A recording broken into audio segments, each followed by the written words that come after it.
धूप और छांव की तरह हमारे जीवन में दुख और सुख आते रहते हैं। हमें लगता है कि हमारे जीवन में हजारों दुख हैं, लेकिन अगर वास्तव में देखा जाए तो हमारे जीवन में केवल एक ही दुख है, और वो क्या है?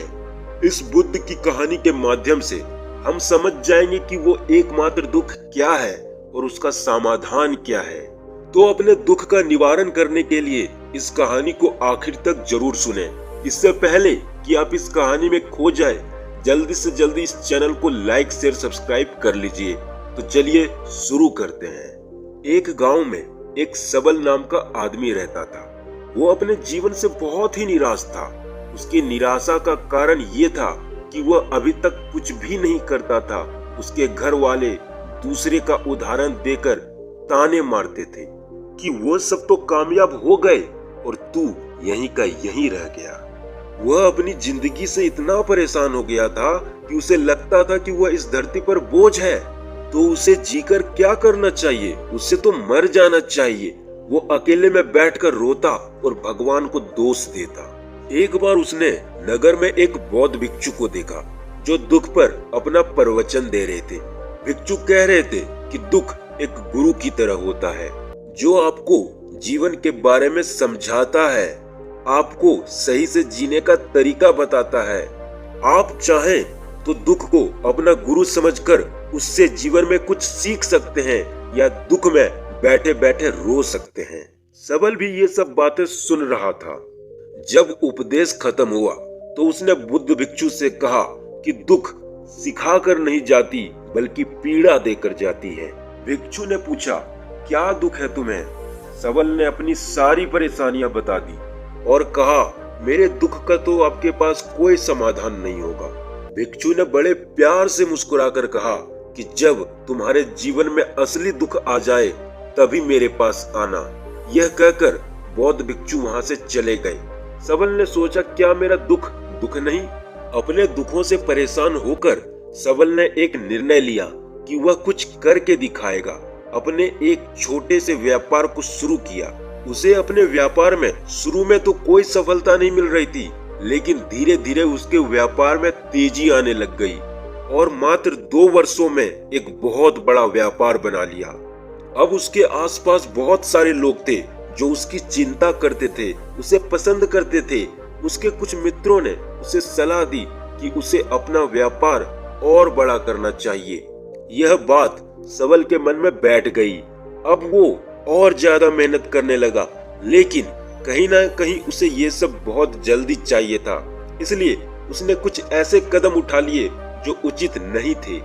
उसने बहुत बड़ी मात्रा में धन उधार ले लिया और वो यही नहीं रुका। ज्यादा मुनाफा कमाने के चक्कर में उसने अपने माल की गुणवत्ता को खराब कर दिया। उसके मित्र उसे जैसा कहते वो वैसा ही करता। दूसरे व्यापारियों के खिलाफ वो षड्यंत्र रचना भी शुरू कर दिया। अब उसके जीवन का सुकून कहीं चला गया था। उसे रातों में नींद नहीं आती थी। सारी सुख सुविधाएं होने के बावजूद उसे दुख ही महसूस होता था। एक दिन सबल अपने रथ पर बैठकर एक मार्ग से जा रहा था। रास्ते में उसने उसी भिक्षु का आश्रम देखा, तो वो भिक्षु के पास गया और बोला, महात्मन, मेरे जीवन में बहुत दुख है। मैं रात में सो भी नहीं पाता हूँ। सबल ने भिक्षु को सारी बात बता दी। भिक्षु ने कहा, तुम पहली बार मिले थे तब भी तुम किसी दुख में थे। उस दुख में तुमने क्या सीखा? सबल ने कहा, मैंने सीखा कि केवल सोचने मात्र से कुछ नहीं होता। अपनी सोच को साकार करने के लिए कर्म करना पड़ता है, मेहनत करनी पड़ती है। चाहे रास्ते में कितनी भी परेशानियां आए, हमें अपने कर्म से पीछे नहीं हटना चाहिए। जो काम मैं कर रहा हूँ इसे पूरा कर कर ही छोड़ूंगा। बौद्ध भिक्षु फिर से मुस्कुराए और बोले, जब तुम्हारे जीवन में असली दुख आए तब तुम मेरे पास आना, मैं उसका समाधान तुम्हें बताऊंगा। सबल ने जाते जाते भिक्षु को एक सोने के सिक्के से भरा हुआ घड़ा भेंट किया। भिक्षु ने कहा, इस घड़े को वहां पेड़ के नीचे एक गड्ढा कर कर नीचे दबा दो। सबल ने ऐसा ही किया और वहां से चला गया। सबल को व्यापार में घाटा होने लग गया था। उसकी धन संपत्ति धीरे धीरे घटने लगी। अब तो उसके ऊपर बहुत सारा कर्जा हो चुका था। उसके मित्र और उसके साथियों ने उससे धन वापस मांगने चालू कर दिए। उसके सभी सगे साथियों ने उसका साथ छोड़ दिया था। उसके चाहने वाले भी उससे दूर हो गए थे। इस धोखे की वजह से वो टूट चुका था। उसे लगता था कि अब जीने का कोई मतलब नहीं है। मृत्यु ही एक सहारा है। वह आत्महत्या करने के लिए एक नदी की तरफ जा रहा था।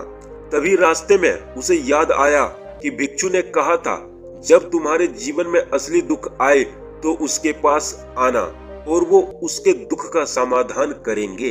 वह भिक्षु के पास गया और उसने भिक्षु को सारी बातें बताई और कहा, महात्मन, मेरी समस्या का समाधान कीजिए। और फिर भिक्षु ने फिर से कहा, जब तुम्हारे जीवन में असली दुख आए तब तुम मेरे पास आना। सबल ने कहा, असली दुख क्या होता है? ये असली दुख महात्मन, क्या ये दुख नहीं है? भिक्षु ने कहा, तुमने अपने इस दुख से क्या सीखा? सबल ने कहा, जो लोग तुम्हारी तरक्की के पीछे पीछे तुम्हारे साथ आए हैं वो तुम्हें धोखा जरूर देंगे, क्योंकि तुम्हारे बुरे समय में वो तुम्हारा साथ छोड़ देंगे, तुम्हारा फायदा उठाएंगे। भरोसा केवल उन लोगों पर करना चाहिए जो तुम्हारे बुरे समय में तुम्हारे साथ खड़े हों। ऐसे लोग बहुत कम ही मिलते हैं। जिन्हें मिलते हैं उन्हें हमेशा उनकी कदर करनी चाहिए। कभी किसी के साथ षड्यंत्र नहीं करना चाहिए, ईमानदारी से काम करना चाहिए। अब भिक्षु ने वही गड्ढा खुदवाकर वो सोने से भरा घड़ा निकलवाया और सबल को दे दिया। सबल को उससे थोड़ी उम्मीद मिली। सबल ने फिर से एक नया व्यापार शुरू किया और अब वो पहले से भी ज्यादा तरक्की पा चुका था, क्योंकि उसने अपने जीवन में बहुत सारे अनुभव हासिल कर लिए थे जो कि उसे उसके दुख से मिले थे। इसलिए दोस्तों, दुख एक गुरु है। दोस्तों, हमने सीखा कि हमें कभी भी सुख और दुख से घबराना नहीं चाहिए।